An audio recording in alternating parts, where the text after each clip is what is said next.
अच्छा जी, Pakistan studies 12-2 section C.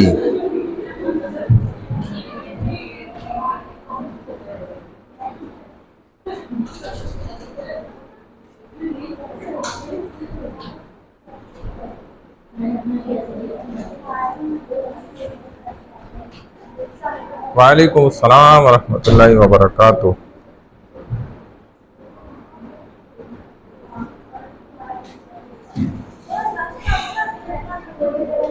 जी makeup नहीं, ये टोटल होते हैं 14 सेशन से आपके AFD वालों के ना, बस वो कंप्लीट हो जाएंगे आज। आपकी जान छूट जाएगी, मेरी भी जान छूट जाएगी।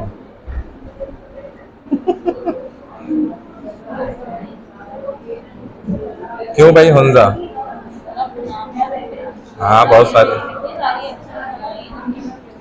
एब्सेंस का मैं अभी फार्मूला समझाता हूँ। ये क्या कैलकुलेटर है इसके पीछे? अच्छा वो दीवार पे भी चिपका दो। ये मैं हर वॉल पे नहीं चिपकेगा ना।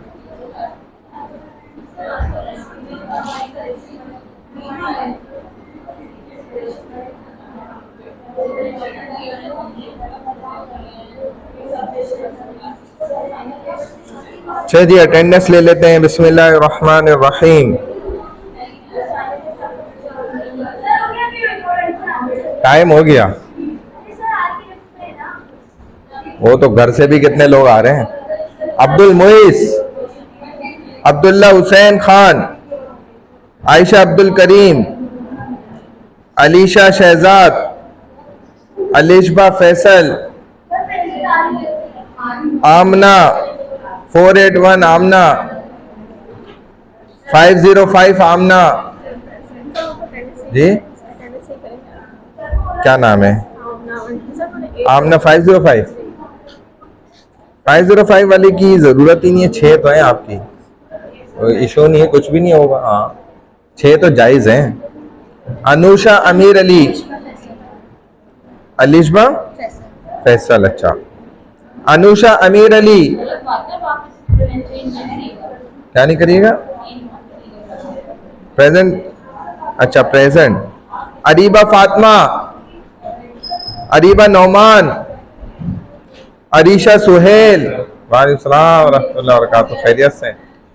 अरीशा सुहेल और जी ठीक ठाक।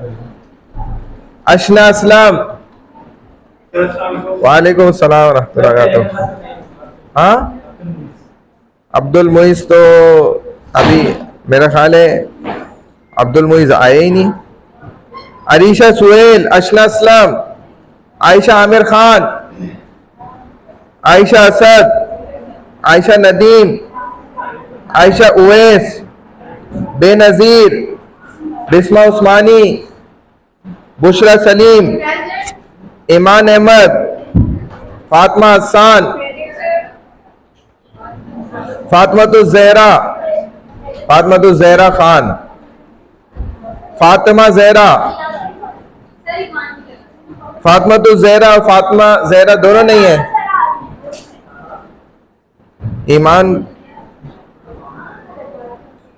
ईमान अभी पता नहीं। ईमान अहमद खत्री। अच्छा फिल्जा इमरान, फिजा अयूब, हाइद रजा नहीं है।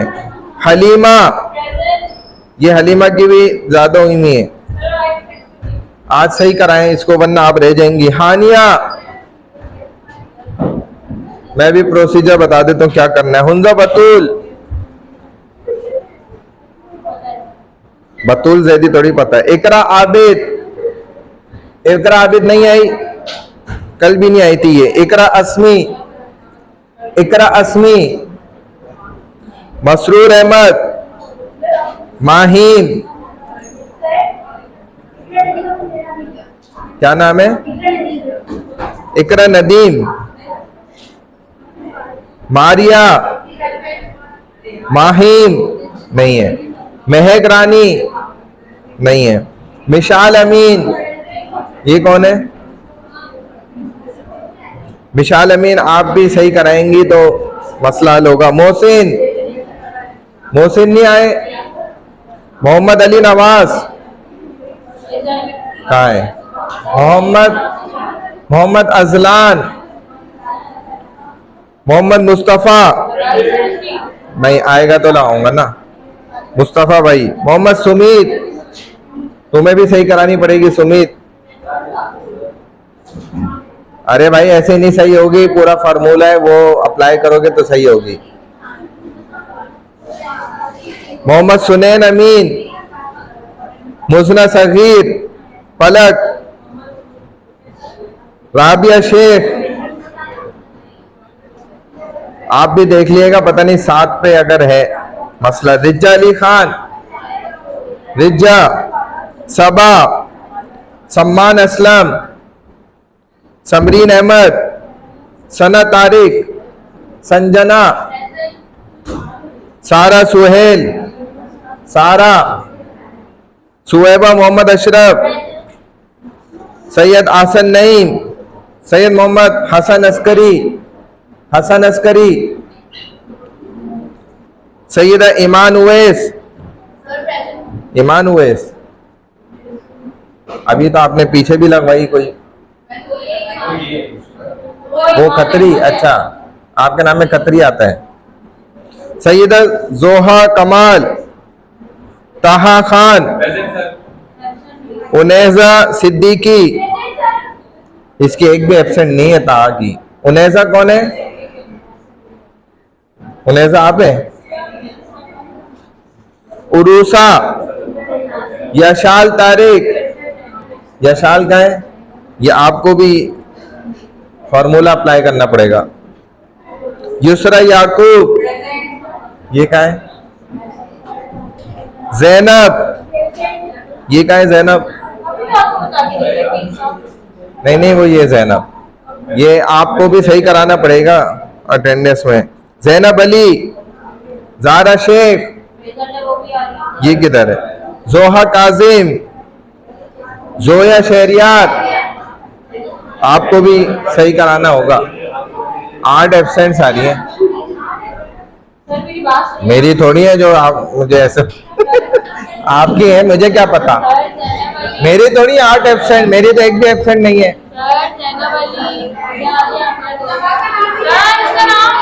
हाँ क्या नाम है? आजकल थोड़ा नाम एहसन है। वह आसन मिन का है। एहसन, एहसन मिल ही नहीं रहा। मोहम्मद एहसन तो नहीं है? मोहम्मद एहसन तो नहीं है? अरे भाई एहसन तो है ही नहीं इसमें अटेंडेंस में, सिर्फ एहसन है। सैयद एहसन ना, एस में बोलना हो ना। हाँ जी सैयद एहसन नहीं अख्तर। हाँ क्या है? सबा का नाम नहीं है। सबा आया था वो अटेंडेंस लगवाने। कहाँ है? आए तो बोलो लगवाए, फिर इधर भी अटेंडेंस आए तो मैं लगा देता हूँ।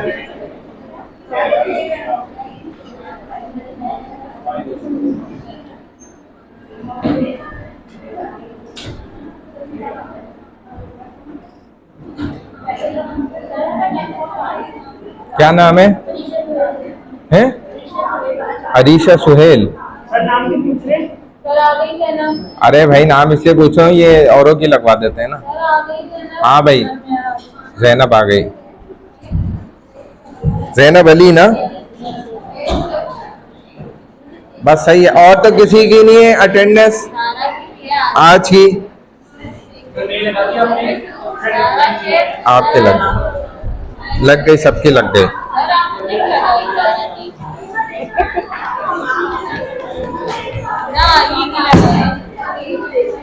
हाँ, क्या देखना है? आपने लगाई है कि नहीं? इसमें नहीं लगाई, यहाँ लगाई है। आप देख लो। क्या नाम है? फातिमा जहरा। तो मैं चीखता रहा, गला मेरा बैठ गया। फातिमा जहरा खान, फातिमा तो जहरा सब लिए। फातिमा जहरा 177 ना, 177 है ना, लास्ट में लगा दिया।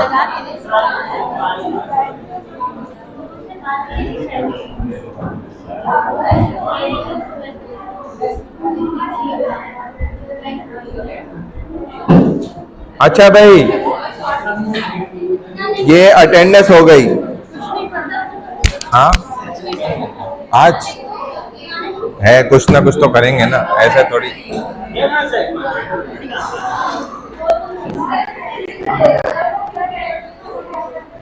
अच्छा भाई, बात ये कि जो स्टूडेंट ऐसे हैं ना, शॉर्ट ऑफ अटेंडेंस हैं, एसओ हैं, शॉर्ट ऑफ अटेंडेंस आपका, वालेकुम सलाम, 7 एब्सेंट से अगर ऊपर चले जाए ना, वैसे हमारे पास तो 7 भी रेड मार्क आ रही है, तो वो स्टूडेंट्स, उनको खुद पॉलिसी पता होगी अपनी एआईएफडी वालों की ना, अगर वो शॉर्ट ऑफ अटेंडेंस हो रहे हैं तो अपने पास वीक चेक कर लें, किस वीक में उनकी एब्सेंट शो हो रही है, तो तकरीबन इतनी सही करवा लें कि जिसमें आप शॉर्ट ऑफ अटेंडेंस एसओ से बच जाएं, आपको पेपर में अलाउ कर दें, फाइनल पेपर में एग्जाम में बैठने दें।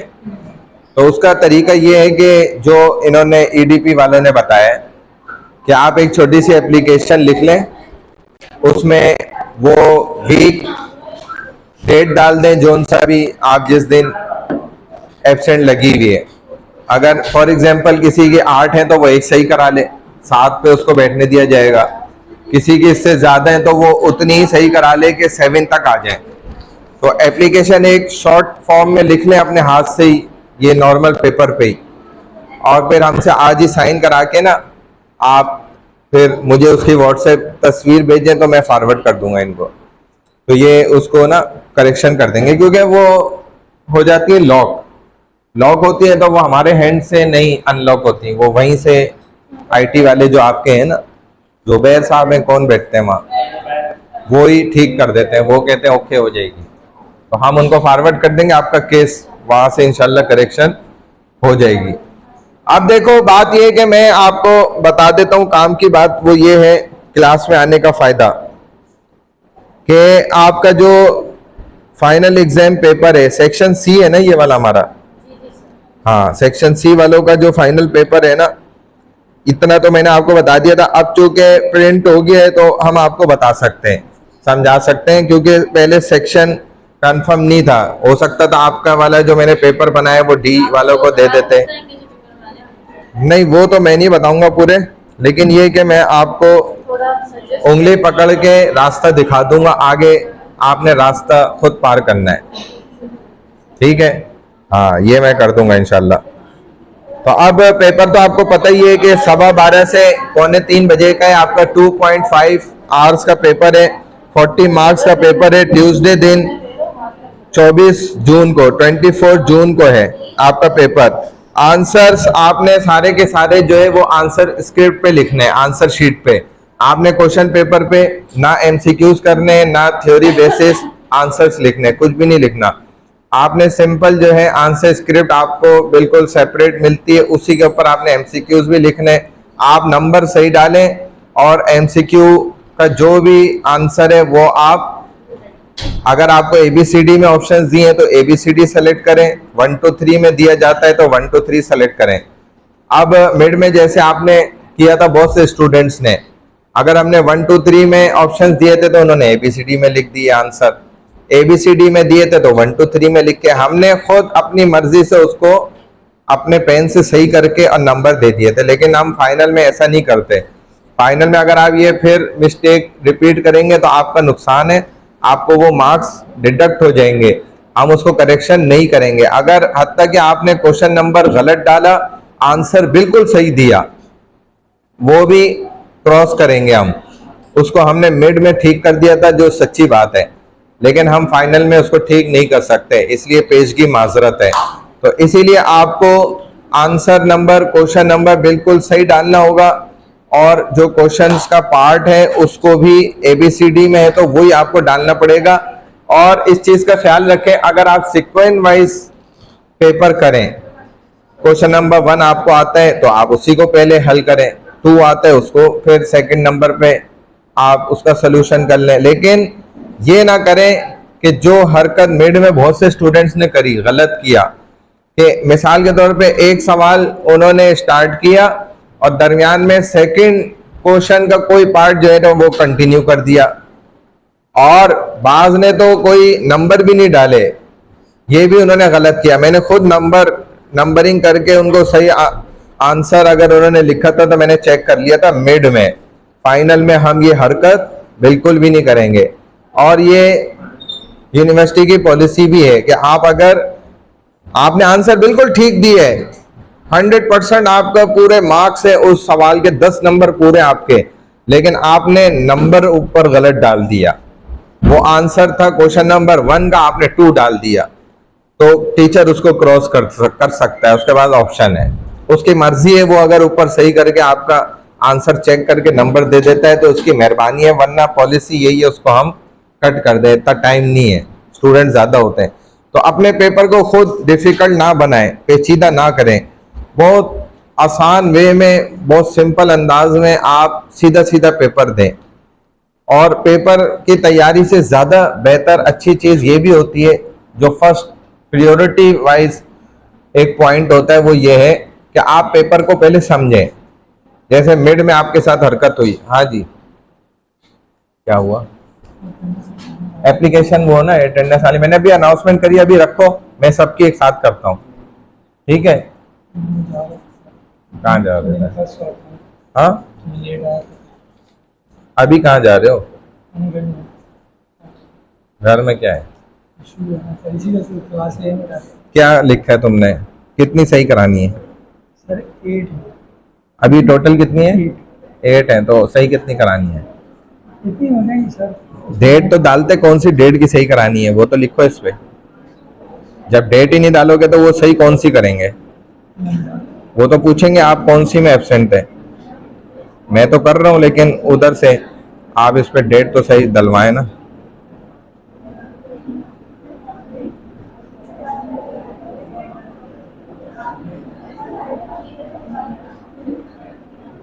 आप इसको डेट डालें कोई जोन सी सही करानी है, सही है।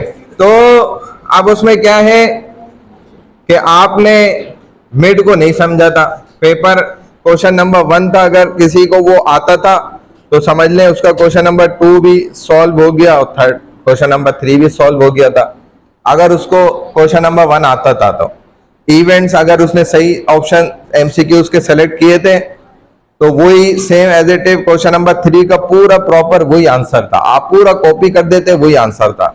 और क्वेश्चन नंबर 2 में भी वो आपको 50% से अबव हेल्प आउट कर रहा था, लेकिन इस पॉइंट को सिवाय 2-3 स्टूडेंट्स के जो होशियार थे ना, क्लेवर माइंड थे, उन्होंने समझा बस टीचर के इस पॉइंट को।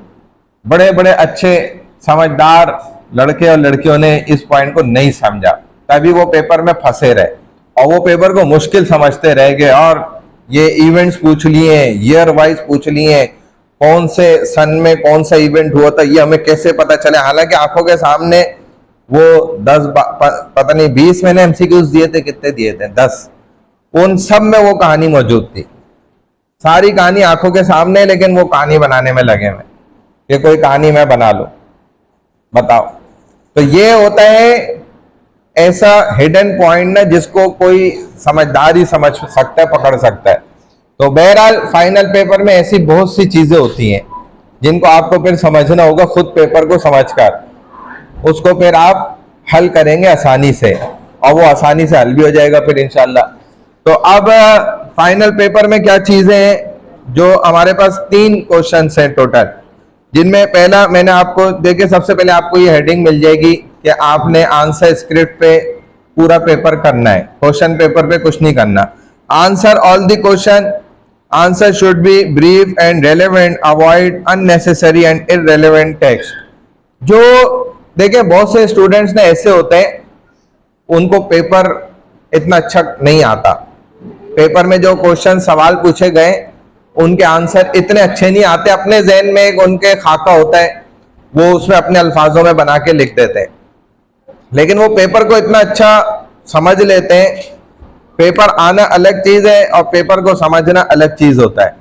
पेपर को समझकर वो इस अंदाज में हल करते हैं कि वो अंदाज बहुत अच्छा होता है और टीचर के बिल्कुल ना माइंड से मिल रहा होता है, वो जो जहन दिमाग होता है उस्ताद का ना, जैसा वो चाह रहा होता है, तो उसके मुताबिक वो पेपर पैटर्न पूरा उसी तरह बनाते हैं, उसी तरह उसको हल करते हैं। हालांकि इतना अच्छी बात आ जाए, वो इतने खास वर्डिंग उनके पास नहीं होती है, एक्यूरेट जो पॉइंट आउट कर रहे हो बिल्कुल 100% आंसर को, लेकिन वो फिर भी इस अंदाज में अच्छा पेपर कर लेते हैं कि उनके मार्क्स अच्छे बन जाते हैं। इसीलिए असल चीज होती है सबसे पहले पेपर को समझना। अगर आप पेपर को समझ गए तो आप इजीली बहुत आसानी से पेपर को हल कर सकते हैं। तो आप कोशिश करें कि बेकार और फजूल चीजें ना लिखें, जैसे स्टोरीज लिख देते हैं स्टूडेंट्स, अपनी मजबूरियां लिख देते हैं, कोई हाथ जोड़ रहा है, कोई क्या लिख रहा है कि मेरे यहाँ फलानी मजबूरी हो गई थी, कोई तस्वीरें भी बना के हमें दे देता है माशाल्लाह से। तो उनसे ज्यादा अच्छी ड्राइंग हमें आती है अल्हम्दुलिल्लाह, हम उनसे भी अच्छी ड्राइंग कर सकते हैं, अल्लाह का शुक्र है। सबसे अच्छा हमें शितरमुर्ग का अंडा बनाना आता है वो जो हमारे मुर्गी के 22 अंडों के बराबर उसका वेट होता है ना, वजन, वो बहरहाल। तो इसीलिए कोशिश करें कि ऐसी वर्डिंग से बचा जाए।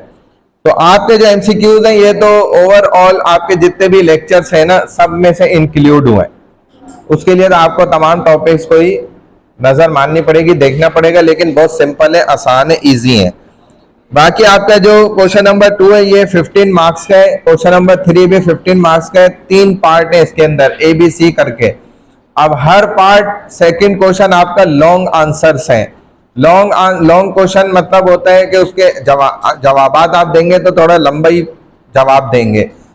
कम से कम आपकी हैंड राइटिंग अगर मीडियाकर है, दरमियानी किस्म की है, ना ज्यादा बड़ा आप खुला खुला लिखते हैं हवा लगे वर्ड्स को, ना आप बहुत ज्यादा छोटा छोटा लिखते हैं, तो फिर दरमियानी राइटिंग वालों के लिए कम से कम वो हेडिंग्स भी नहीं इतनी बड़ी बड़ी डाल रहे, 3-3 लाइन में वो हेडिंग आ रही है, तो फिर वो अगर 1 पेज सवा पेज लिख लेते हैं तो सही है। फ्रंट पेज कंप्लीट उन्होंने लिखा और बैक पेज को तकरीबन थोड़ा सा लिख दिया तो ये काफी है उनके लिए। लेकिन अगर वो हेडिंग्स भी डालते हैं बना के तो फिर उनको 2 पेज लिखने चाहिए लॉन्ग क्वेश्चंस में, जो क्वेश्चन नंबर 2 है आपके पास। तो इसमें डिफरेंट पार्ट्स हैं, मैं आपको पॉइंट आउट नहीं करूंगा कि भाई ये फलाना ये वाला पार्ट है, ये वाला ये पार्ट है, ये वाला ये पार्ट है, ये सब मैं बताने का वो नहीं हूँ, मजाज नहीं रखता बहरहाल। लेकिन मैं आपको करीब करीब टॉपिक्स बता देता हूँ, आपने उन टॉपिक्स की तैयारी कर लें तो इंशाल्लाह आपके लिए आसानी हो जाएगी। सबसे पहले इसमें जो है आपके पास ना वो पाकिस्तान कल्चरल सिस्टम, जो पाकिस्तान का सकाफती अंदाज है, तमद्दुन है, तहजीब है, हमारी हिस्टोरिकल कल्चर्स हैं, पाकिस्तान के एडवांस कल्चर्स हैं, ये सारा कुछ आपने पढ़ा है। मैं अभी आपको स्लाइड्स में भी दिखा देता हूँ, कोशिश करता हूँ ताकि आपके लिए आसानी हो जाए। दूसरे नंबर पे देखें जो जियोग्राफिकल लोकेशन होती है पाकिस्तान, मैंने बहुत ज़्यादा नुमाया करके आपको समझाया कि की पॉइंट गेटवे लोकेशन पे पाकिस्तान इस वक्त एग्जिस्ट करता है, वो मौजूद है, जिसकी वजह से पूरे एशिया के अंदर जो है पाकिस्तान को एक गेटवे समझा जाता है, जिसकी बुनियाद पर पाकिस्तान की जो स्ट्रेटेजिकल लोकेशन है ये बहुत ज़्यादा गोल्डन वाइज है ना, ठीक है। इसके क्या की पॉइंट्स हो सकते हैं उन तमाम को देख लें। जियोग्राफिकल फ्यूचर्स ये एक डिफरेंट थिंग है, बिल्कुल अलग। फर्स्ट स्टेप जो है ना लोकेशन वाइज किसी भी कंट्री का, वो होता है जियोग्राफिकल फ्यूचर। सेकंड स्टेप और हमारे इस वक्त अपडेटेड लास्ट स्टेप जो होता है वो होता है जियो स्ट्रेटेजिकल लोकेशन, जिसको हम जियो फिजिकल स्ट्रेटेजी लोकेशन भी कहते हैं, ठीक है ना। वो उसके अंदर यूं समझ लें कि डीपली पॉइंट्स मौजूद होते हैं। एक तो सिर्फ ये समझना ये दोनों अलग चीजें हैं, तो इनकी अलग अलग आपने तैयारी करनी है, सेपरेट हैं दोनों। तो एक ये चीज समझना कि भाई पाकिस्तान किस कवर्ड एरिया पर मौजूद है दुनिया के, उसकी लोकेशन क्या है एग्जैक्ट, ठीक है ना, उसके जो लॉन्गिट्यूड्स होते हैं, इस तरह जो उसकी मतलब चौड़ाई होती है, लेंथ होती है, फिर उसकी विड्थ होती है, लंबाई और चौड़ाई, तो वो किस हिसाब से कितने पर किलोमीटर है, कवर्ड एरिया टोटल क्या है, ये सारी चीजों को समझना, ठीक है, एक प्रॉपर लोकेशन। फिर उससे आगे बढ़ो तो जियो स्ट्रेटेजिकल लोकेशन, जिसको आपने बहुत डीपली पढ़ा है, हमने वहां पे बहुत सारी चीज आपको समझाई कि इस लोकेशन पे होने के फिर पाकिस्तान को या उस कंट्री को क्या फायदे हासिल होते हैं, पॉलिटिकल वाइज देखा जाए, इकोनॉमिकल वाइज देखा जाए, वर्ल्ड वाइड उसको जो है क्या बेनिफिट हासिल हो रहे होते हैं, ठीक है ना, स्ट्रेटेजिकल वाइज उसको बहुत से फवायद हासिल होते हैं। बहुत से की पॉइंट्स हमने वहां आपको बताए थे। मैं भी कोशिश करता हूं आपको यहाँ लेक्चर्स भी ओपन करके थोड़ा सा और पॉइंट आउट कर दूं। नेक्स्ट क्वेश्चन पे आ जाओ। उसके भी आपके पास 3 पार्ट्स हैं, 15 मार्क्स के, लेकिन ये शॉर्ट क्वेश्चंस हैं। इनमें आप एक पेज भी लिखें ना, एक पार्ट का एक पेज भी आंसर लिखें तो काफी है, आपको 5 नंबर उस एक पार्ट के मिल जाएंगे। यहां पर आपके पास जो है वो Pakistan friendly relationship, Pakistan neighbouring countries relationship, friendly हो या फिर अनफ्रेंडली हो, ठीक है ना, दोस्ताना हो या दुश्मनाना हो, दोनों एतबार से पाकिस्तान के जितने भी करीबी हमसाए मुमालिक हैं, कंट्रीज हैं जो पाकिस्तान के नेबर कहलाते हैं, पड़ोसी हैं, और कौन कौन सी कंट्रीज हैं उनके साथ जो है पाकिस्तान का कैसा रिलेशन है, तो इसमें कम से कम मिनिमम जो है ना 2 पॉइंट्स आप लिखें, 2 पॉइंट्स हर कंट्री से रिलेटेड, पाकिस्तान का जो रिलेशन है उससे रिलेटेड आप कम से कम 2 पॉइंट जरूर लिखें, तो ये कि आप इसको कवर कर लेंगे आराम से। तो 2 पॉइंट्स मिसाल के तौर पे आपने 3 कंट्रीज के ऐसे लिख दिए जो फ्रेंडली हैं, और 2 या 3 कंट्रीज के ऐसे लिख दिए जिनके साथ दुश्मनी है, तो वो किस बुनियाद पर है, ठीक है ना, उससे रिलेटेड आपने पॉइंट्स लिख दिए। फिर आगे आ जाए तो डिफरेंट कंट्रीज लिटरेचर, इसी तरह कंट्री कल्चरल सिस्टम और importance of different languages in Pakistan, in 3 points को लेकर ये टॉपिक है जो आपने पढ़ा भी है, उसके अंदर ये आपको तीनों पॉइंट्स मिलेंगे। तो इसको देख लें कि लिटरेचर सिस्टम जो हमारे यहाँ है, कल्चरल आइडेंटिटी सिस्टम जो है, डिफरेंट लैंग्वेजेस की इंपॉर्टेंस जो है पाकिस्तान के अंदर, जो जबानें बोली जाती हैं, थोड़ा सा फासले पर जबान चेंज हो जाती है, ये पाकिस्तान को खुसूसियत हासिल है, ये बहुत ज्यादा। इसी तरह हमारे यहाँ जो आपने बिफोर मिड भी पढ़ा ना, वो इसमें इंक्लूड है। उनमें से क्या है कि governmental system, structure of government system, जैसा कि उसमें आपने बहुत सारी चीजें पढ़ी थी, तो इसका तरीकेकार आसान ये है पेपर में लिखने का। मैं थोड़ा सा आपको ना समझा देता हूं ताकि आपको समझ आ जाए कि देखो, अगर हमारे पास पूरा ये लेक्चर है, फॉर एग्जांपल ना, यहां आ जाओ, शॉर्ट तो आप एक पेज का लिख दें, अगर आप हेडिंग्स नहीं डाल रहे, हेडिंग्स डाल रहे हैं तो फिर 25% नेक्स्ट पेज पे भी लिखें। लॉन्ग तो कम से कम आपको 1.5 पेज लिखना चाहिए, यानी कि फ्रंट पेज मुकम्मल हो और बैक पेज हाफ लिखें, इस तरीके से।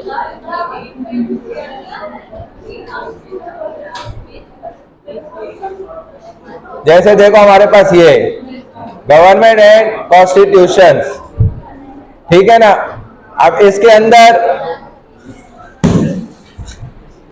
ये जो हमारा एक लेक्चर है गवर्नमेंटल सिस्टम, इसमें देखो की पॉइंट्स आपके पास गवर्नमेंट, डेफिनेशन ऑफ गवर्नमेंट है, टाइप्स ऑफ गवर्नमेंटल सिस्टम है, और government system and setups of Pakistan. Pakistan में इस वक्त कौन सा सेटअप जो है गवर्नमेंटल लेवल पे वो एग्जिस्ट करता है, वो है प्रेसिडेंशियल फंक्शन है, और इसी तरह prime minister function, constitution of Pakistan. ये 4-5 पॉइंट्स आपने स्टार्ट में जो है लिख दिए, ठीक है, हेडिंग की सूरत में। अब आगे आ जाओ, सबसे पहले आप डेफिनेशन ऑफ गवर्नमेंट बताओ, फिर उससे आगे आकर आपने बताने के डिफरेंट टाइप्स ऑफ गवर्नमेंट, जो फॉर्म्स ऑफ गवर्नमेंट कहलाती हैं वर्ल्ड वाइड, पूरी दुनिया में इस वक्त जितनी भी अकसाम है, किस्में, टाइप्स हैं गवर्नमेंट की, वो आप लिखें सारी। और उनमें से ऐसे सिस्टम जो बहुत ज्यादा एग्जिस्ट करते हैं, ठीक है ना, कंट्री वाइज सबसे ज्यादा वो इंप्लीमेंट किए जाते हैं वो सिस्टम गवर्नमेंट के, जैसे पाकिस्तान में वालेकुम डेमोक्रेसी और उसकी टाइप्स हैं। हाँ नहीं कोई बात। डेमोक्रेसी है जैसे फॉर एग्जांपल, तो direct democracy and representative democracy ये ज्यादा एग्जिस्ट करते हैं, बहुत ज्यादा। पाकिस्तान में भी ये सिस्टम है, तो इसको आपने लिख दिया। इसी तरह डेमोक्रेसी में रिप्रेजेंटेटिव डेमोक्रेसी या डायरेक्ट डेमोक्रेसी है, उसको आपने पॉइंट आउट किया, उसकी डेफिनेशन लिख दी और किस मुल्क में ये एग्जिस्ट करती है। इस तरह एक आध सिस्टम का और आपने लिख दिया। इन 10-12 सिस्टम में से कोई भी 2 सिस्टम को आपने लिखा, उसकी एग्जांपल दे दी किस कंट्री में वो एग्जिस्ट करती है, ठीक है। शॉर्ट टर्म में आपने ये दोनों निज़ाम लिख दिए, सिस्टम जो है पाकिस्तान में कानूनी निज़ाम को कौन, ठीक है, हैंडल करता है। इसी तरह हमारा मजलिस शूरा का निज़ाम है, सिस्टम है, इसको कौन हैंडल करता है। फिर इसके बाद नेशनल असेंबली, सेनेट, इसको आपने बस पॉइंट आउट कर दिया। एग्जीक्यूटिव सिस्टम, प्रेसिडेंशियल जो हमारे यहाँ सिस्टम है, इसी तरह प्राइम मिनिस्टर सिस्टम है, ये लिख दिया, इनकी हेडिंग्स डाल दी, 2-3 इसमें पॉइंट लिख दिए। तो इससे अंदाजा हो जाएगा। बाकी कॉन्स्टिट्यूशन में से आपने 1-2 कोई कवानीन लिख दिए, तो बस ये फिगर्स वगैरह लिखना जरूरी नहीं है। इससे इस बात का अंदाजा हो जाएगा कि भाई आपने तमाम स्लाइड्स जो है ना गवर्नमेंटल सिस्टम की देखी है, पढ़ी है, आपने तैयारी करी है। ये इसका स्ट्रक्चर है जो मैंने आपको बता दिया A to Z। सबसे पहले आप डेफिनेशन ऑफ गवर्नमेंट, फिर टाइप्स ऑफ गवर्नमेंट, वो टाइप्स लिखी, उनमें से जो मेजर टाइप्स हैं जो इस वक्त ज्यादा कंट्रीज में एग्जिस्ट करती हैं, इस वक्त इम्प्लीमेंट है, प्रैक्टिकली उन पर अमल किया जा रहा है, उनको लिखा। उससे आगे बढ़े, उनमें से 2 सिस्टम की आपने डेफिनेशन लिखी, बता दिया किस किस मुल्क में ये निज़ाम चल रहे हैं। वहां से आप आ गए कि पाकिस्तान के अंदर ये सेनेट का निज़ाम और इसी तरह जो है वो काबीना का ये सारा निज़ाम जो सिस्टम है कानूनी, मजलिस शूरा का है, या दूसरा सिस्टम है आपका कानून को जो ऑपरेट कर रहा है, उसको पॉइंट आउट कर दिया। फिर आप कॉन्स्टिट्यूशन की तरफ आ गए, 2-3 कवानीन आपने बता दिए, ठीक है, और 2 ये चीजें बता दी कि प्रेसिडेंशियल फंक्शन क्या क्या है पाकिस्तान में, और इसी तरह जो है ना वो सदारती निज़ाम क्या है पाकिस्तान में, ये 2 चीजें बता दी। तो पता चल जाएगा कि आपने पूरा तैयारी की है और आपने इसको बहुत अच्छे अंदाज पे लिखना है। फिर हेडिंग्स बनाए। हाँ ये तो मैंने आपको, हाँ जैसे एक क्वेश्चन हमारे पास है तो लॉन्ग कर लें इसको, उसमें जो है ना आप 5 नंबर का है आपके पास, लेकिन हेडिंग डली भी होगी, वो आप पढ़ लें, पेपर में आपको नजर आएगा, लिखा हुआ होगा कि लॉन्ग क्वेश्चन और अगले में लिखा होगा शॉर्ट क्वेश्चन। तो उसके हिसाब से अपना टाइम जो है ना आप फिर स्पेंड करें उस पर, हर क्वेश्चन पे। ये ना हो कि आप शॉर्ट क्वेश्चन वाले पे जो है ना ज्यादा टाइम लगाएं और लॉन्ग क्वेश्चन वाले पे आपके पास टाइम ही ना बचे। हाँ जी, 40 मार्क्स का होता है फाइनल, ये तो रूटीन है, हमेशा ही तकरीबन ऐसे ही होता है। समझ गए बात ये वाली? अच्छा, इसके अलावा यहां आ जाओ,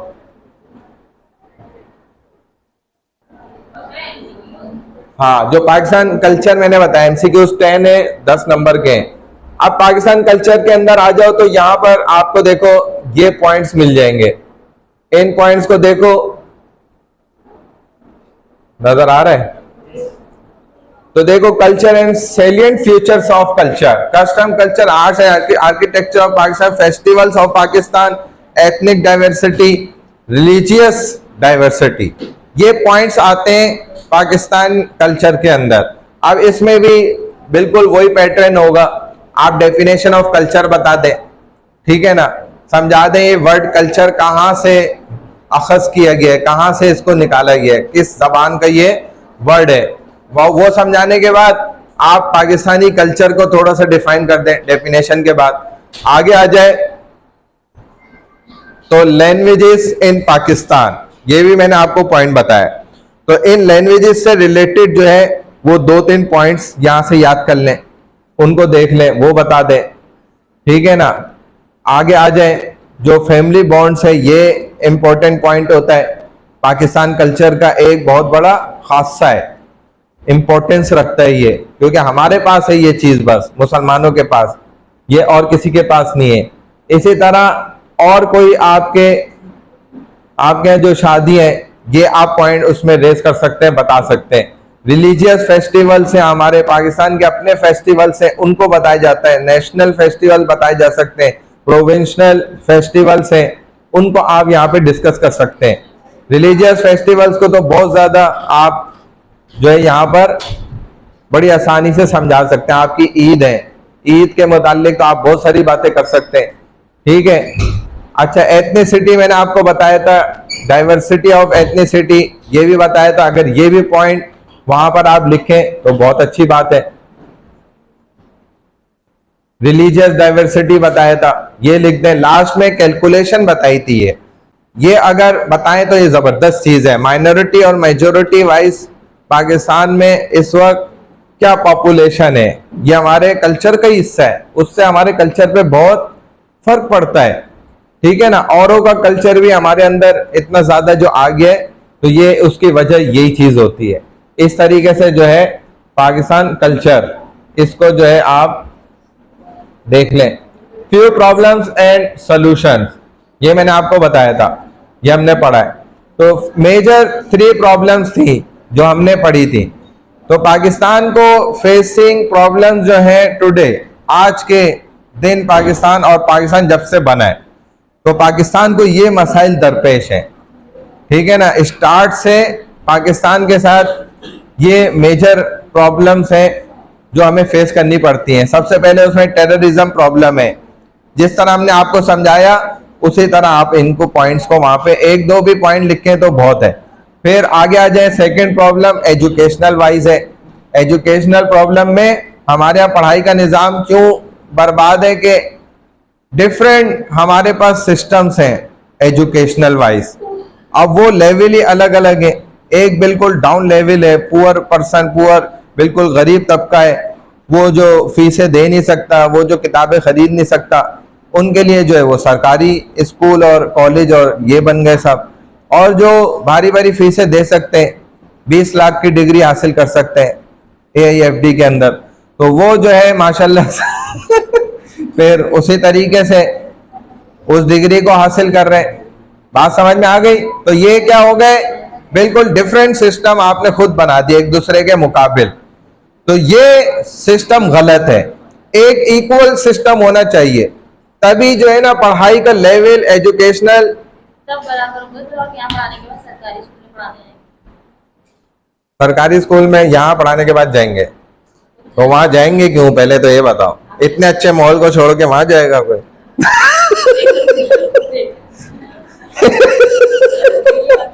मैं खुली बात कर रहा हूँ भाई, गलत बात है ये, लेकिन आपके मुंह पे तो आप जैसी बात करूंगा ना, दूसरे के मुंह में उसकी जैसी बात तो मतलब मेरा कहने का ये है कि एक बंदे को इधर जो है 10,000 मिल रहे हैं, वो उधर 1,000 वाली जगह पे जाएगा? खुद सोचो। अगर उधर 1 लाख मिल रहा है और जाना भी नहीं पड़ रहा तो फिर तो जरूर जाएगा। एक मैं आपको बता रहा हूं, जिस पे आज के जमाने में लोग परखते हैं चीजों को, जो कि गलत है। तो इंटीरियर सिंध में हमारे बहुत सर्वे होते हैं, मैं खुद भी जाता हूं, अल्हम्दुलिल्लाह जाता रहता हूं। और हम कितने स्कूलों में गए, वो स्कूल मुकम्मल इमारत बनी हुई है, ठीक है, और वहां पे आमतौर पे ग्राउंड पे ही सारी इमारत बनी होती है, फर्स्ट फ्लोर भी नहीं होते।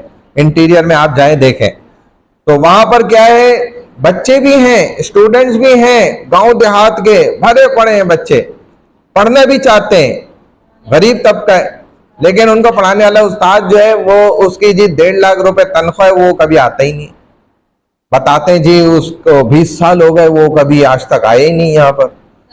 पगार लेकिन उसके अकाउंट में आती है, उसकी जो सैलरी है वो प्रॉपर सरकार अकाउंट्स में देता है, अकाउंट में पहुंच जाती है, क्योंकि वो उसमें से कुछ हिस्सा ऊपर वालों को भी देता होगा।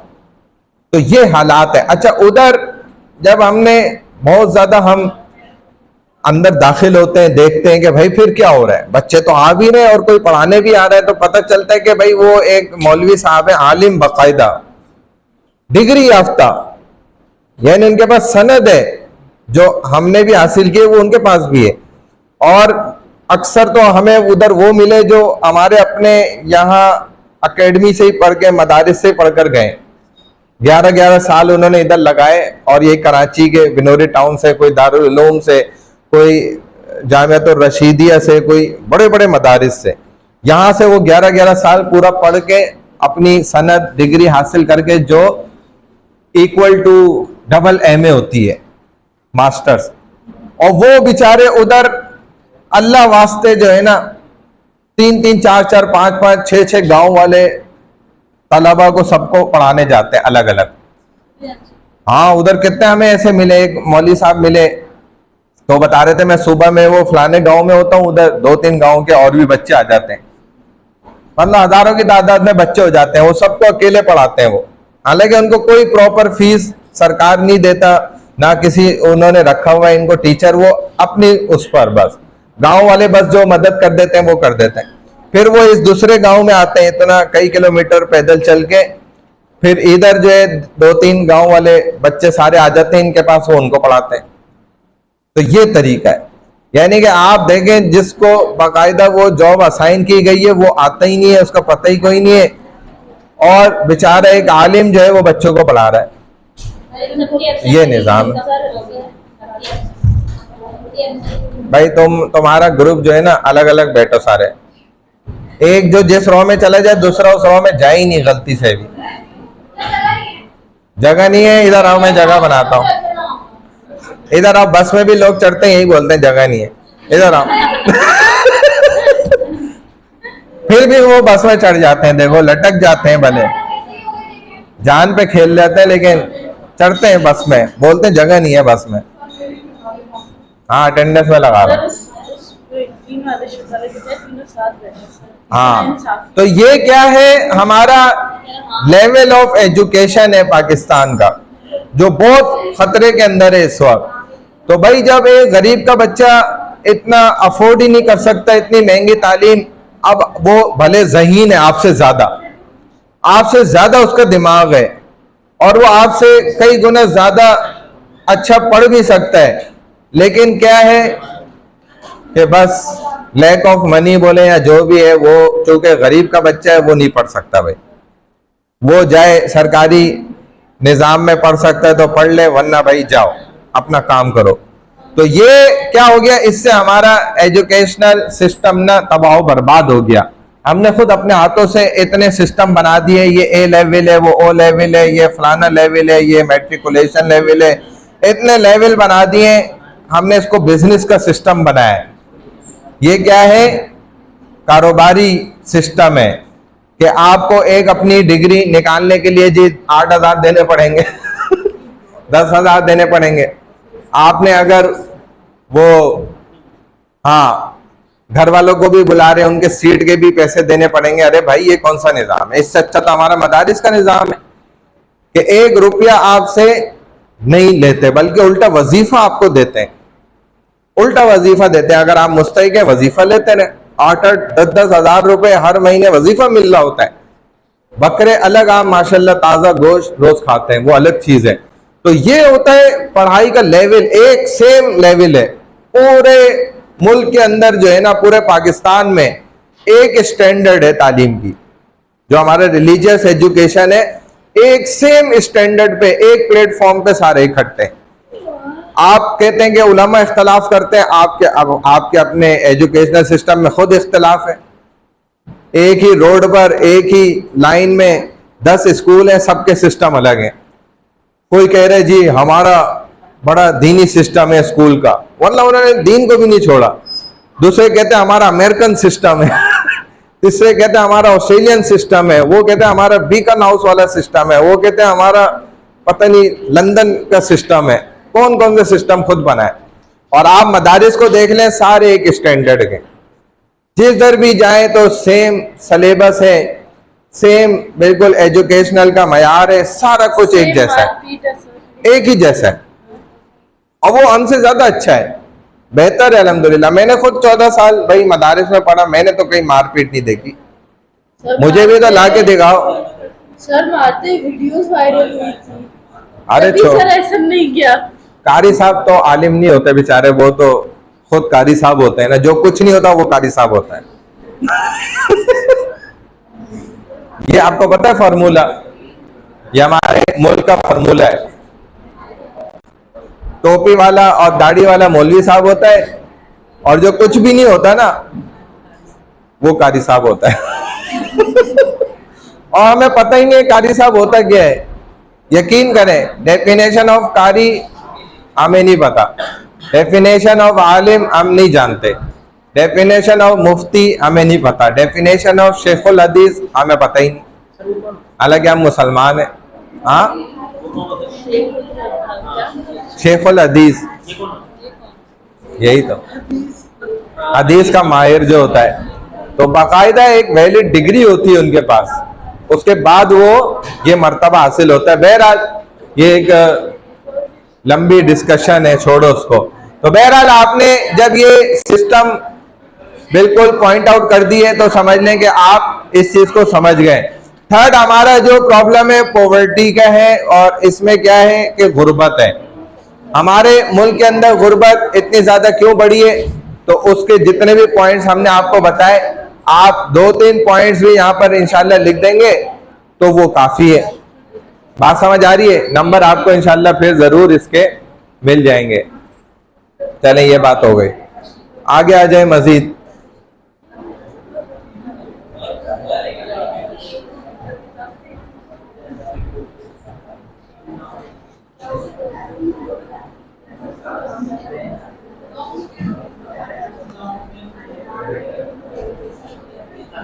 ये 10, 11, 12 में भी एक लेक्चर था, वो भी बताना था।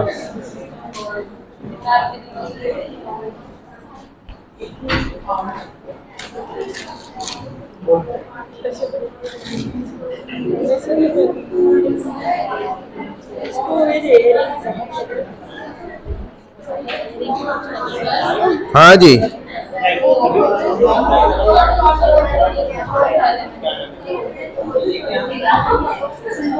हाँ, जियोग्राफी ऑफ पाकिस्तान और जियो फिजिकल ऑफ पाकिस्तान।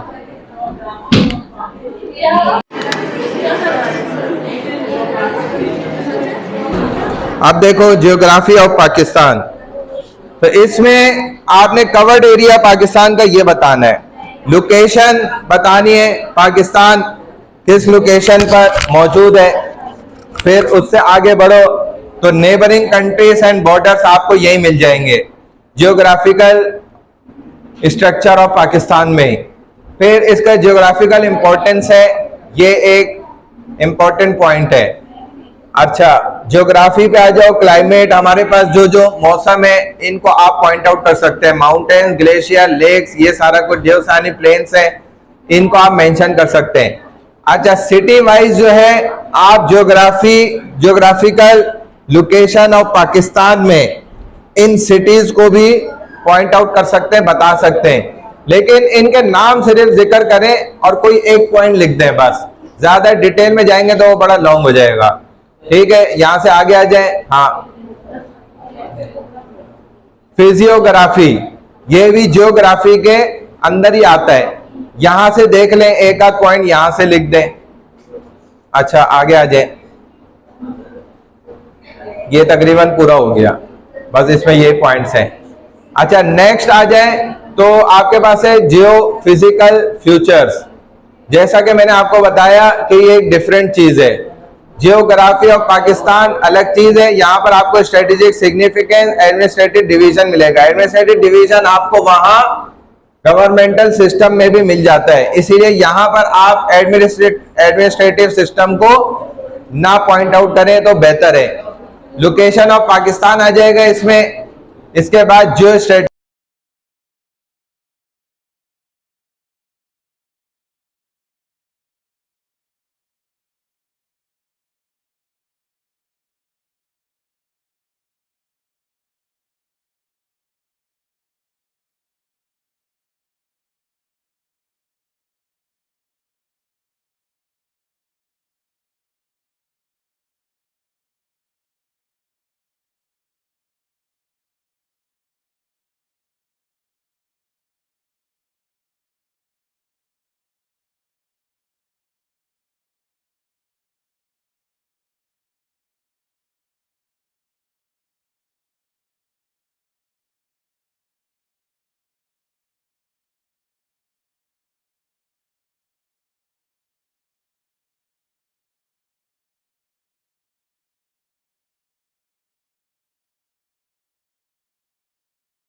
ये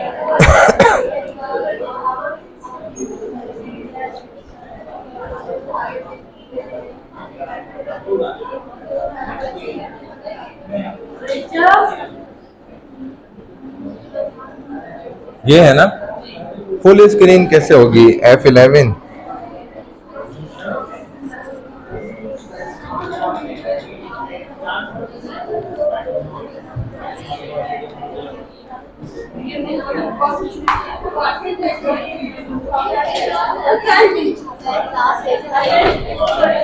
हाँ जी। सर पेपर पैटर्न एक बार रिपीट कर दें।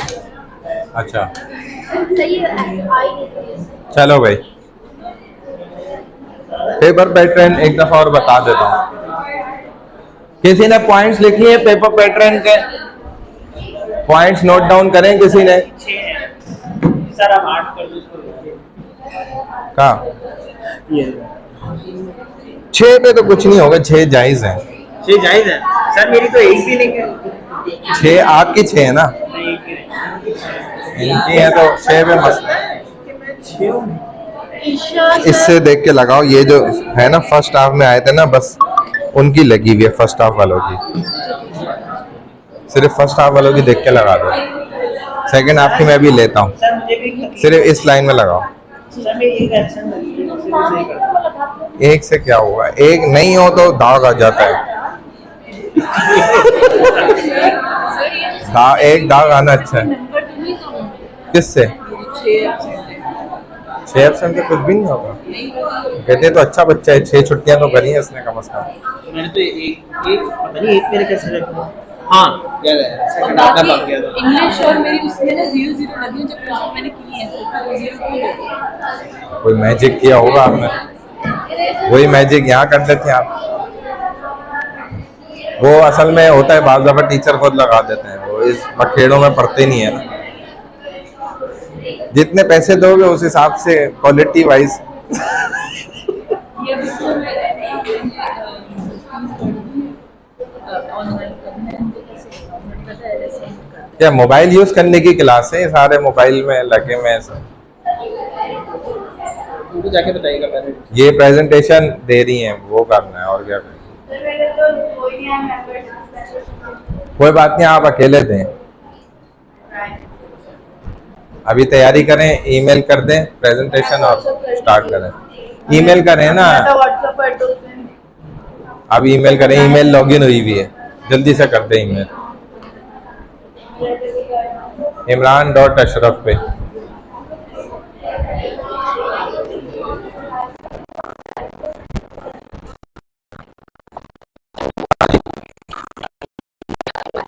क्या नहीं है? कौन सा है? अच्छे अच्छे दो, तुम लोग इतना आसानी दिए सहूलत। असाइनमेंट भी 5 नंबर का। फैन, आप फैन के नीचे नहीं बैठी, क्या फायदा होगा? है ना सारे पंखे यहाँ आ जाए, यहाँ पे कौन सा फैन खुलवाओ? नहीं है, ये वहां से इनके रेगुलेटर खराब हुए हैं, हमने कोशिश की है कि तेज हो जाए। हाँ ना, रेगुलेटर। चले भाई, प्रेजेंटेशन स्टार्ट हो रही है, खामोश। अब किसी की आवाज नहीं आए।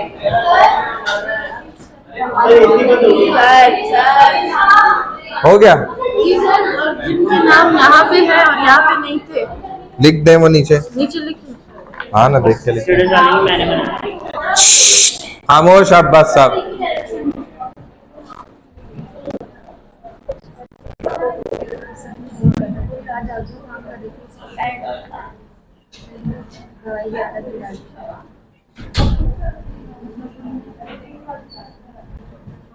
तेज हुए या बिल्कुल बंद हो गए? ये भी बंद हो गए। वाला चल गया, लास्ट वाला। जाओ जाओ, आप जाओ। ये भी चल गया। 2 चल गए। ये भी चल गया।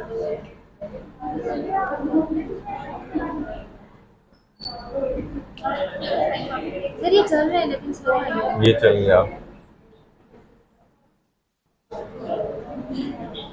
हाँ जी, आ जाए। तेज हुआ ये भी?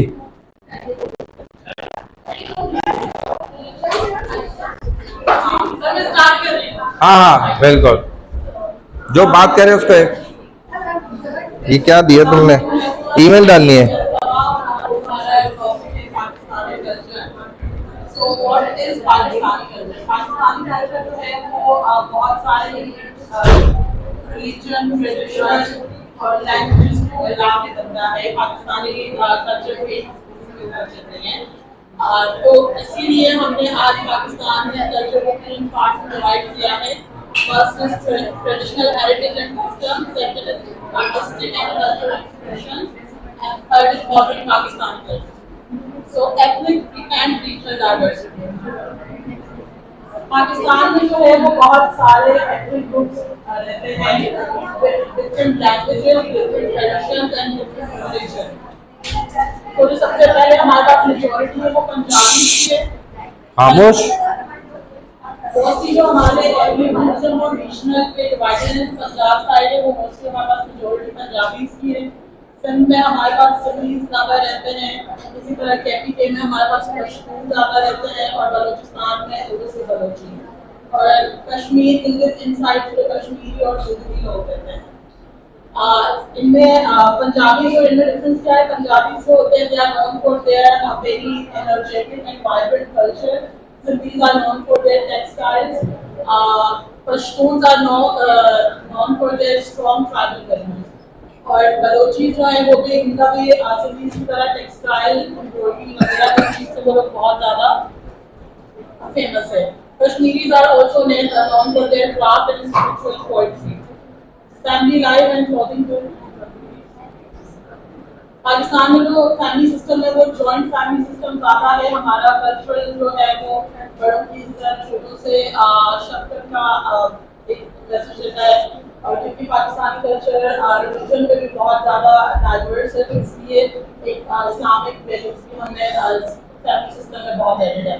हॉस्पिटैलिटी हमारे कल्चर में बहुत ज़्यादा है। अगेन कल्चर और रिलीजन को देखते हुए हमारे मेहमान है वो इस्लाम में उनको एक खुदा का मेहमान कहा जाता है तो इसके उसके लिए हमारे हॉस्पिटैलिटी बहुत ज़्यादा है। ट्रेडिशनल ड्रेसेस वगैरह हमारे जो ट्रेडिशनल ड्रेसेस हैं वो शलवार कमीज होते हैं। हर रीजन का डिफरेंट होता है लेकिन मोस्टली जो नॉन है पाकिस्तान की वो शलवार कमीज होता है। वेडिंग्स आर मोस्टली ये कल्चरल होती है, जिनमें मेहंदी होती है, संगीत होता है, जिनका रिलीजन से ऑफ्टन कोई ताल्लुक नहीं होता but they are very vibrant, very colourful. Festival हमारे रिलीजन और कल्चरल दोनों होते हैं। जैसे रिलीजन में हमारे पास ईद उल अज़हा आ जाती है, ईद उल फितर आ जाता है और जो हमारा कल्चर है वहाँ पे जैसे पंजाब साइड बसंत बहुत मनाया जाता है और पाकिस्तान की हिस्ट्री के लिहाज से इंडिपेंडेंस डे हमारे पास होता है, दोनों का मीट हुआ था हमारे पास। तो हमारे जो फेस्टिवल्स हैं वो बहुत ज़्यादा रिलीजन, कल्चर और हिस्ट्री के बेसिस पे हैं। दूसरा है फोक म्यूजिक एंड डांस। जो फोक म्यूजिक है वो रीजन डिवाइडेड है, हर रीजन का संगीत पंजाबी इन सबका अपनी अपनी लैंग्वेज में बहुत है और मोस्टली ये जो होता है ये स्पिरिचुअलिटी पे बेस्ड होता है। सूफीज़्म से बहुत ज़्यादा इंस्पायर्ड है हमारा म्यूजिक और डांस भी हर रीजन के डिफरेंट होते हैं। जैसे अतान जो होता है वो KPK में बहुत होता है, झूमर सिंगर बलोचिस्तान में किया जाता है और ये जनरेशनल वाइज पास डाउन होते जा रहे हैं। Assalamualaikum. So I'm going to talk about artistic and cultural expressions, which is हमारी 4 main चीजें होती हैं, which is Mughal architecture, about art, calligraphy, and handicrafts. Alright, so poetry and literature. Poetry is a core part of Pakistani culture and expression. So Allama Iqbal, Faiz Ahmed Faiz, and Bulleh Shah. These three are like quite famous in this poetry and literature. And now we go on to the next part, which is cuisine delight. Okay, so Pakistani culture cuisine is actually a rich blend of regional flavors and spices. So, Sindh we have like biryani, which is like Sindh mein biryani famous here. And Khairul Chappi Kebab famous, and like every region has its own signature dishes. So yeah, every region has its own signature dishes and yeah, that's all. सही, माशाल्लाह। Third pass हमारे पास modern Pakistani culture है। With in time Pakistan बहुत evolve होता जा रहा है। कहीं ना कहीं एक फ्यूजन हम फ्यूजन मिक्सचर ऑफ वेस्टर्न और पाकिस्तानी बनते जा रहा है। जैसे फैशन इंडस्ट्री, जैसे हमारे क्लॉथ्स हो गए, वो बहुत ज़्यादा वेस्टर्नाइज वे में चलते जा रहे हैं। मतलब अपना एक देसी स्टाइल की है, उस वजह से अभी हम ये पहन रहे हैं। This is not typical Pakistan है, क्योंकि हमारी सलवार होती है इंडियन ट्राउजर के साथ है, दैट इज वेस्टर्नाइज। और उसके बाद वुमेन एम्पावरमेंट हमारे पास बहुत बढ़ती जा रही है। हर जगह में एक औरतों के लिए एक अलग से हर सेगमेंट हमारे लिए बनाया जा रहा है, चाहे वो गवर्नमेंट हो या प्राइवेट हो। वुमेन औरतों को ज़्यादा पुश किया जा रहा है कि वो आगे आए और एक वुमेन एम्पावरमेंट फेमिनिज्म हमारा होता जा रहा है। Balance of modernity and tradition, एक फ्यूजन हमारे यहाँ क्रिएट हो गया है कि हमारे पास मॉडर्न भी आ गया है और हमारे ट्रेडिशन जो हमारा एक सकाफत है वो भी चल रहा है। कंक्लूड करूँगी मैं इसको, पाकिस्तानी कल्चर जो है वो बहुत ही ट्रेडिशनल रूटेड है। रिलीजियस चीज़ में हमारी काफ़ी वैल्यूज आ रही हैं और रिलीजियस से भी हमारा काफ़ी इंस्पायर्ड है। हमारे जो आर्टिस्टिक एक्सप्रेशन है दैट इज वेरी रिच। हम लोग आर्टिस्टिकली ग्लोबलाइज बहुत फेमस है। हमारी एम्ब्रॉयडरीज हो गई, हमारा टेक्सटाइल हो गया। उसके साथ साथ हमारा जो मॉडर्न पाकिस्तान है that is also evolving with in tradition. हमारा ट्रेडिशन हम लोग खो नहीं रहे, लेकिन हम उसको इवॉल्व करते जा रहे हैं। That is it. Thank you. माशाल्लाह, जज़ाकल्लाह खैर, जज़ाकल्लाह। ग्रुप नंबर क्या था आप लोगों का? 17। आ जाओ भाई।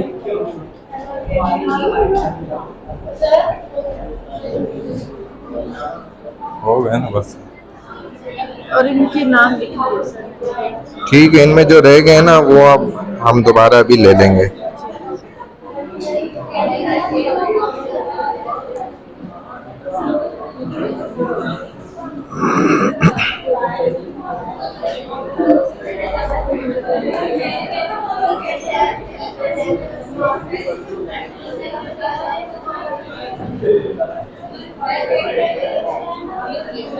सबा, मारिया, यशाल। तीसरी किस लिए आप गई थी उधर, ऐसे ही खड़ा होने के लिए? सर थी मेरे साथ। स्लाइड ग्रुप में तो दे ले गए। हाँ, स्लाइड तो ऊपर नीचे हो गए। कंफ्यूज हो रही थी तो इसने नहीं दी, लेकिन वरना मॉडर्न इसका पार्ट। जाओ अब जाओ, मॉडर्न वाला खुद डिस्क्राइब करो। चलो, ऐसे कैसे सीखोगे भाई? आपका कौन सा सेमेस्टर है? तो फिर अब तक तो आप चीटी बन जाती बिल्कुल। सर मैंने आज नहीं पढ़ा, वैसे मैंने बनाई, स्लाइड में नहीं बनाई। उर्दू में भी कुछ नहीं बता सकती? मॉडर्न कल्चर तो इतना सारा कुछ हो आए। मैंने भी उर्दू में बताया। मॉडर्न कल्चर तो इतना सारा कुछ है, आ जाए।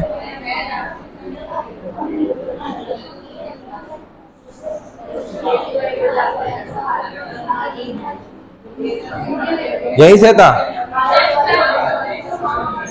ये जो है।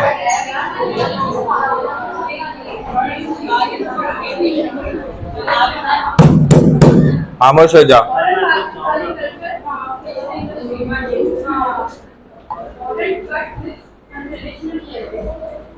मॉडर्न हमारे जो ट्रेडिशनल फैशन है इनको बेसिकली मॉडर्न वे टच किया जा रहा है, उसको मॉडर्न वे में लेकर आ रहा है। बट ये हमारा कोई मॉडर्न जो ट्रेडिशनल होता है जिसमें कि वो हम लोग मॉडर्न ड्रेस देंगे और उसमें वुमेन एम्पावरमेंट।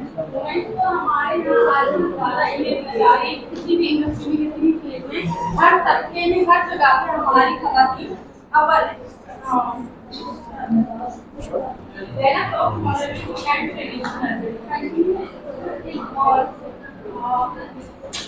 मॉडर्न और ट्रेडिशनल दोनों को बैलेंस किया जा रहा है। ना इतना आउट हो रहा है मॉडर्न हमारा, ना ही हमारा जो ट्रेडिशनल है वो पीछे जा रहा है। दोनों को बैलेंस किया। सही है, चले ठीक है, माशाल्लाह।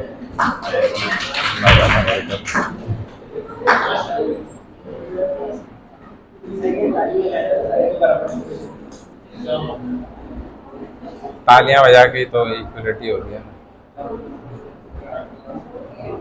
नहीं देना भाई, आ रही हो आप? देखें खुल रही है, मतलब क्या है, ज़ारा शेख कैनवा पे बनाइए।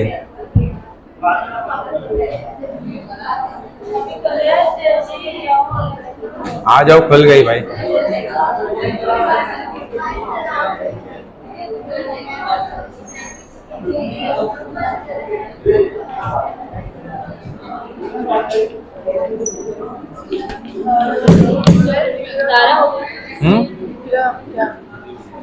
इकरा और जोहा कमाल भी मेरे ग्रुप में थे, आप पूछने हैं वो लोग प्रेजेंट हैं। इकरा और जोया है, जोहा और इकरा।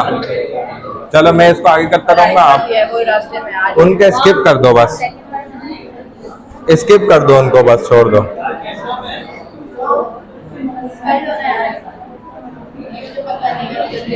यार आगे तो करें। वो प्रेजेंटेशन की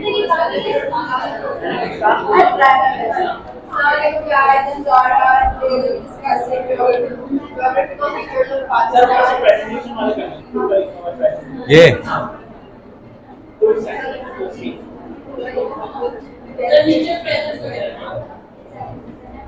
Okay, so introduction.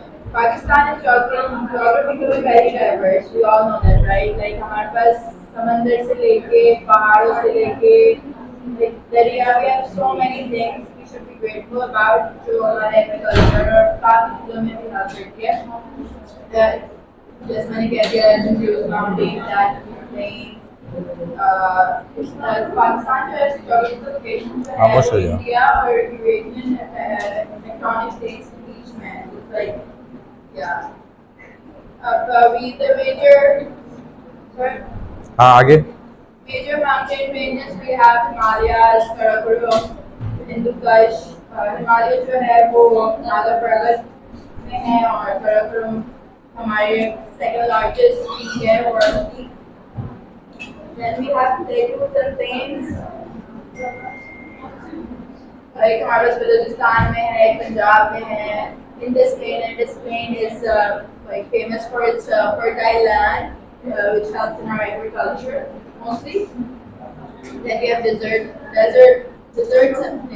and coastal areas. So we have desert in Sindh, Baki, Haran Desert है, Balochistan में है. It's mostly barren, it doesn't have much. Baki Makran coast along the Arabian Sea, which features cliffs and beaches, very beautiful. बाकी इसमें tectonics and earthquakes के बारे में है कि like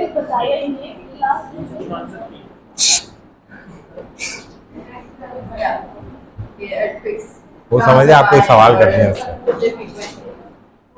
Thank you very much.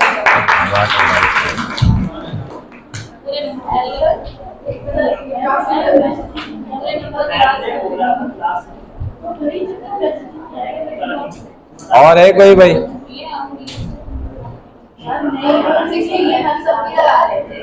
हाँ, आपका ग्रुप नंबर क्या है? 16।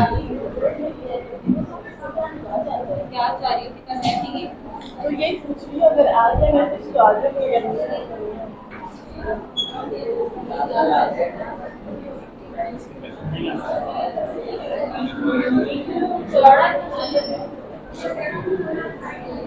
ज़ारा शेख और आयशा करीम, जोआ कमाल एब्सेंट।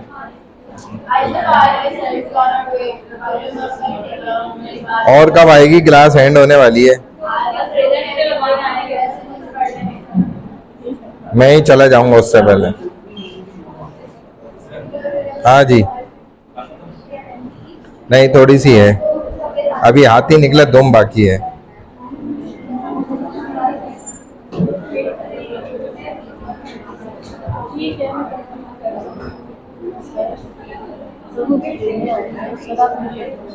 आ गए जिनका इंतजार था, वो आ गए।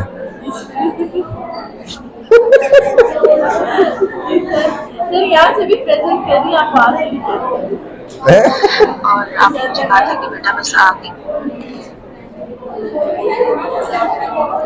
अच्छा जी, ये क्या है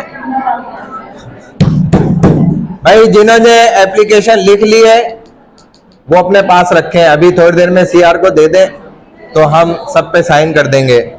बाकी भाई लास्ट वर्ड्स कर लेते हैं, चलो। हाँ हाँ लगा दो इसमें, मैं अभी कर देता हूँ। ऐसे आगे ना टिक कर देना, मैं हाँ टिक कर दो आगे। हाँ बस फिर आप लगा देना सर। हाँ मैं अटेंडेंस ले ही रहा हूँ। अब्दुल मुइस, अब्दुल्ला हुसैन खान, आयशा अब्दुल करीम। आयशा अब्दुल करीम को जानता है कोई? आयशा वही है। ये करने की क्या जरूरत है हमारे साथ, इसके बगैर भी कर देंगे। अलीशा शहजाद, वो आ जाए तो बाकी आगे की भी लगा देता हूँ। अलिशबा फैसल, आमना 481, आमना, आमना 505, अनुषा अमीर अली, अरीबा फातिमा, अरीबा नौमान, अरीशा सुहेल, अशना असलम, कहाँ है अशना? कब आएगी? आयशा आमिर खान, आयशा आमिर खान को जानता है कोई? आती है ये? आयशा असद, लगा दिया। आयशा नदीम, आयशा नदीम नहीं आई। आयशा उवैस, बेनजीर, बिस्वा उस्मानी, बुशरा सलीम, ईमान अहमद, फातिमा हसन, फातिमा तो ज़हरा, फातिमा तो ज़हरा खान नहीं है, फातिमा जहरा, फातिमा जहरा तो थी, ये कहाँ गई? घर चल गई सर। आई भी थी लगवाने। फिजा इमरान, फिजा इमरान, फिजा अयूब, फिजा अयूब कहाँ है? नहीं आई। हाइद रजा, तो उसको बोलो 12 एब्सेंट है बेटा, फिर तुम ऐसो हो गए हो। मैंने तो अभी एप्लीकेशन देने सारा प्रोसीजर अभी करा के मैं निकल जाऊंगा 15-20 मिनट में। उसको बोलो ये करा लो जल्दी आके। फिजा अयूब, हाइद रजा, हाइद रजा आता है? हाँ तो उसको बोलो सही कराओ, जल्दी आओ। हलीमा, आपका भी मसला, आप भी एप्लीकेशन लिखो जल्दी। हानिया, हुंजा बतूल, इकरा आबिद, इकरा, इकरा आबिद नहीं है, इसको जानते कोई? इकरा आबिद को 7 एब्सेंट्स हैं। इकरा आसमी, इकरा नदीम, माहीन, मारिया, मसरूर अहमद, महक रानी,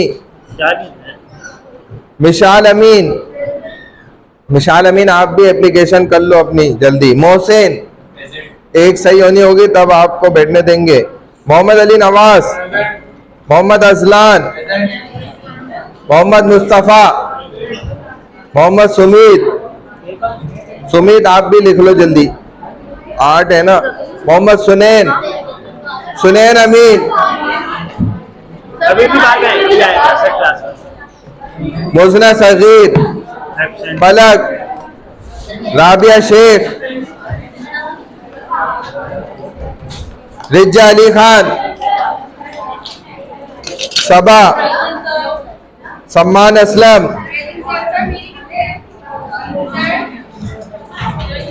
क्या हुआ? समरीन अहमद, समरीन कौन है? इनको बताओ कौन है? वो जो आई, अच्छा आई भी थी, उनको बोलो एप्लीकेशन दें, सही करवाएं इसको। 11 है। सना तारिक, संजना, सारा सुहेल, फर्स्ट के मैंने लगा दिए सबके। सारा सुहेल, सारा सुहेल को भी कहो कोई जानता है तो, वरना ये भी ऐसे हो रही है। सुहेबा मोहम्मद अशरफ, सैयद हसन नईम, अच्छा सैयद मोहम्मद हसन, हसन अस्करी, सैयदा ईमान उवैस, सैयदा जोया कमाल, ईमान उवैस तो लगा दी। जोया कमाल, जोया कमाल का है? जैनब अली, ताहा, उनैजा सिद्दीकी, उरूसा, यशाल। यशाल तारिक का है, आप भी अपना एप्लीकेशन। युसरा याकूब, जैनब, जैनब अली, जैनब देकर गई एप्लीकेशन, लिख के दो उसकी एप्लीकेशन। जैनब अली की कितनी हो गई? 10 हुई में, जल्दी लिख के अभी दो इसको, जल्दी से दो, मैं साइन करूं, रह जाएगी। जारा शेख, नहीं जैनब अली है ये, जैनब अली सही है, जैनब की का मसला है। जैनब हमारी नहीं। जैनब कौन है? जारा शेख, जोहा काजिम, कितनी आ रही है? क्या नाम है?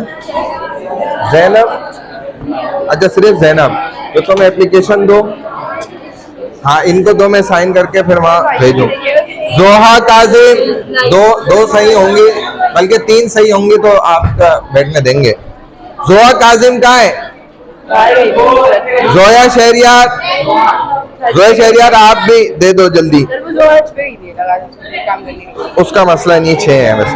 आयशा की देखे ना कितनी है? अच्छा भाई, होता ये कि बैठ जाओ जरा सा, आयशा की तो ये है CR है ना, उनको दें। CR साहब, दुहा काजिम वो हज पे गई हैं, वो उससे पहले आ जाएंगे, उससे एग्जाम से पहले एप्लीकेशन देके गई।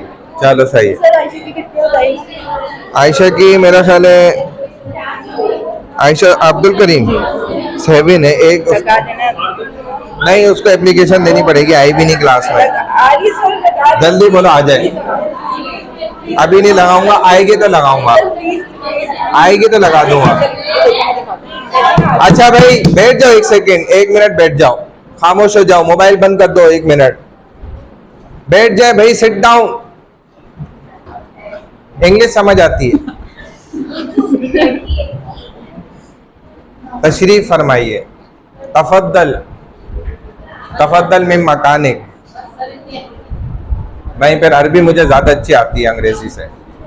अच्छा देखो भाई, बात ये कि ये हमारी लास्ट क्लास है ना आज, और इसके बाद हमारा ये जो मुकम्मल सेमेस्टर है ये कंप्लीट हो गया अल्हम्दुलिल्लाह।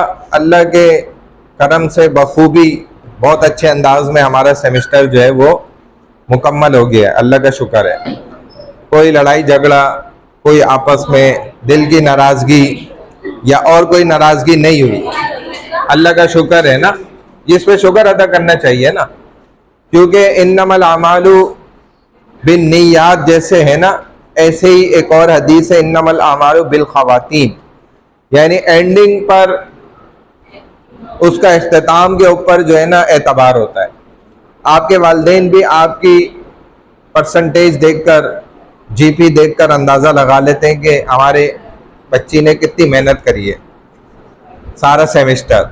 उनको ये पूछना नहीं पड़ता भाई स्टार्ट सेमेस्टर से आप फर्स्ट डे से सारे लेक्चर्स याद कर रही थी, पढ़ाई कर रही थी, दरमियान में अब आपने एंड में बहुत अच्छे नंबर हासिल कर लिए, वो एंड को देखते हैं और रिजल्ट खुद ही निकाल लेते हैं। मतलब वो समझ जाते हैं कि हमारे बच्चों ने अच्छा पढ़ा है, अच्छी मेहनत करी है, तभी इनका नतीजा क्या हुआ, रिजल्ट अच्छा आया। तो बिल्कुल इसी तरीके से ना अल्लाह के यहाँ भी ऐसे ही होता है।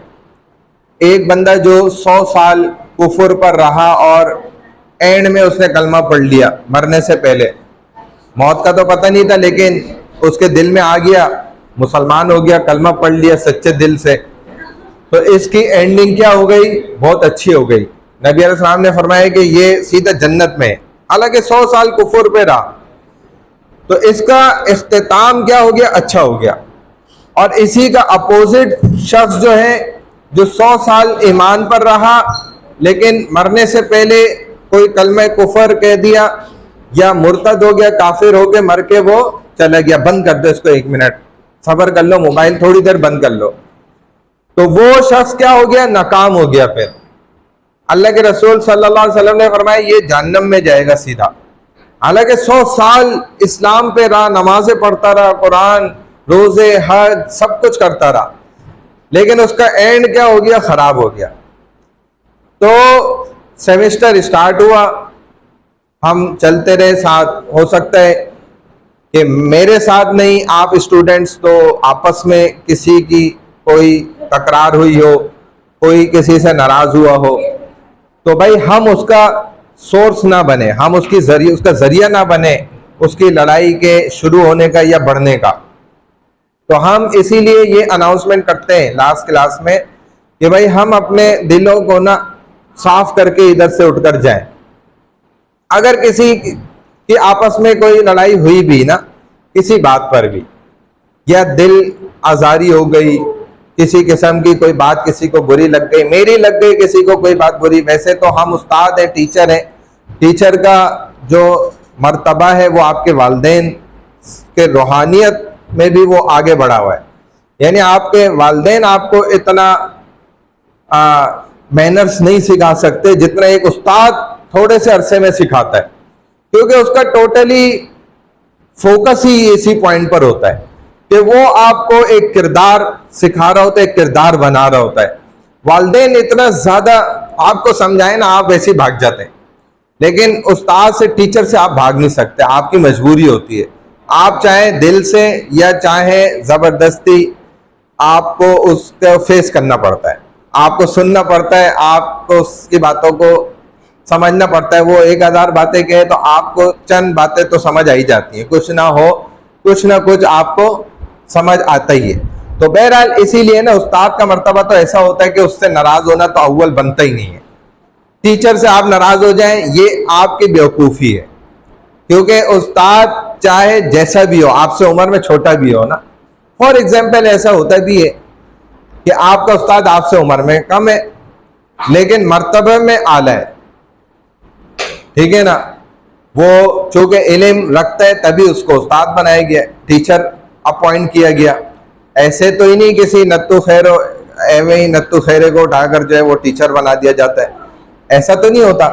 वो आपसे इल्म में ज्यादा ही होता है, तभी उसको जो है ना उस्ताद की जगह पर खड़ा किया जाता है, और वो आपकी तरबियत करने में उसका बड़ा अमल दखल होता है। बहरहाल जैसी तरबियत देखो करनी चाहिए थी ना, मैं तो खुद मुंह से कह रहा हूं कि मैं वैसी तरबियत नहीं कर सका, और मैं चूंकि खुद इस गलती का जिम्मेदार हूं, मैं इसको मानता हूं, ये हमारी गलती है।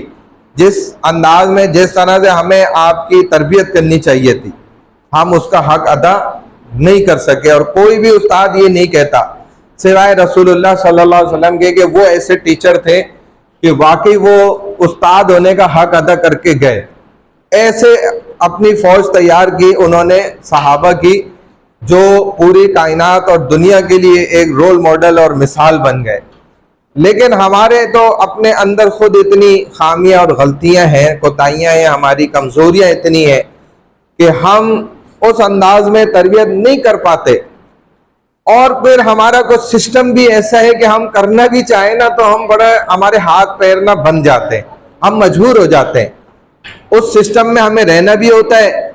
तो इस वजह से हम जिस लेवल तक बस जा सकते हैं हम वहां तक जाते हैं, और उससे आगे जब हमें खुद समझ होती है, अकल होती है कि यार इससे आगे मैं नहीं बढ़ सकता, तो हम वहां आगे नहीं जाते, फिर हम उसी हद तक रहते हैं। कुछ ये भी चीजें हैं, हालात हैं, मजबूरियां हैं, तो हम उसी अंदाज से जितना कर सकते हैं ना बस हम उतना ही करते हैं।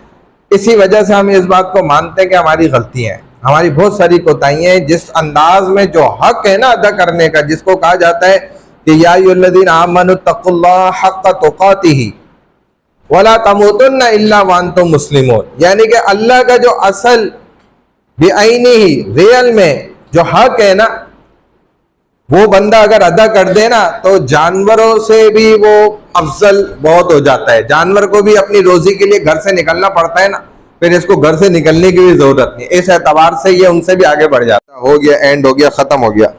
लेकिन मैं आज आपको ये बात कह रहा हूं कि ये आपके लिए बेहद जरूरी है। हालात आपके ना बहुत खतरनाक है, हम देख रहे हैं ना, हमें अंदाजा है, लेकिन यही पीक टाइम है आपके लिए।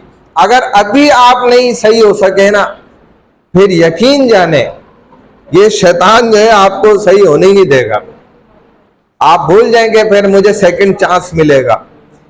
एक दफा जिंदगी में जो है ना इंसान को चांस मिलता है, उसी से फायदा उठा के वो अपने आप को सही कर लेना, तो वो कामयाब है। आप अपने दिमाग में ये चीज बिठा लें कि भाई ये सब फेक है, ये दुनिया पूरी टोटली फेक है, ये सब अल्लाह क़यामत जब बर्पा करेंगे ये सब टूट फूट के खत्म, इसकी कोई औकात ही नहीं है, मट्टी हो जाएगा सब। इंसान की कीमत है, इंसान की औकात है। अगर ये इंसान जिसलिए अल्लाह ने बनाया है ना, उस सही जगह पे लग गया, जो इसका मकसद है, उस सही मकसद के ऊपर चल गया, वहां पर इसने अपने आप को सही जगह लगा दिया, तो आपकी बहुत कीमत है। अल्लाह ने जन्नत आपके लिए बनाई है, ऐसी जन्नत जिसकी कोई कीमत नहीं दे सकता, जिसको अल्लाह खुद जानते हैं। अल्लाह ने अपने हाथों से क्रिएट उसको बनाया है, अल्लाह ने वहां की नेमतें अपने हाथ से बनाई है। उस जैसे अल्लाह ने, जो सारी कायनात का बनाने वाला, उसने खुद कहा है कि भाई ये सब धोखा है, इस धोखे में नहीं पड़ना। दुनिया है ना, इसके आप खुद मीनिंग्स जाके देख लें, गूगल पे सर्च करें, आपको मिल जाएगा। इसकी आपको एक लफ्ज के अंदर माना वो बताएगा, अगर सही बता दे कि करीब आने वाली चीज, टू कम टू नियरर, खुद करीब आती है, आपके बहुत क्लोज आएगी। लेकिन किस कंडीशन में? ये है मैग्नेट टाइप, अगर आप इसके करीब जाएंगे ये आपसे भागेगी, और आप इससे भागेंगे तो ये आपके कदमों में आके पड़ जाएगी। ये ऐसी उलट चीज है दुनिया, अजीब इसकी मैकेनिज्म है। तो रियल हमें इसी दुनिया में रहते हुए हासिल करना है। इस दुनिया से निकल के आप जन्नत नहीं कमा सकते, इस दुनिया से गए तो खत्म खेल। अब वो फैसला हो जाएगा आपने कितनी जन्नत कमाई है, कितनी दोजख कमाई, कितना अपने रब को बनाने वाले को राजी करा, कितना नाकाम किया। तो इंसान की कीमत जो है ना, ये असल है, ये रियल है, और ये सही जगह पे लग गया तो फिर ये कामयाब है। वरना जो है ना, और हैरत की अजीब सी बात यह है कि मुसलमान ना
Oh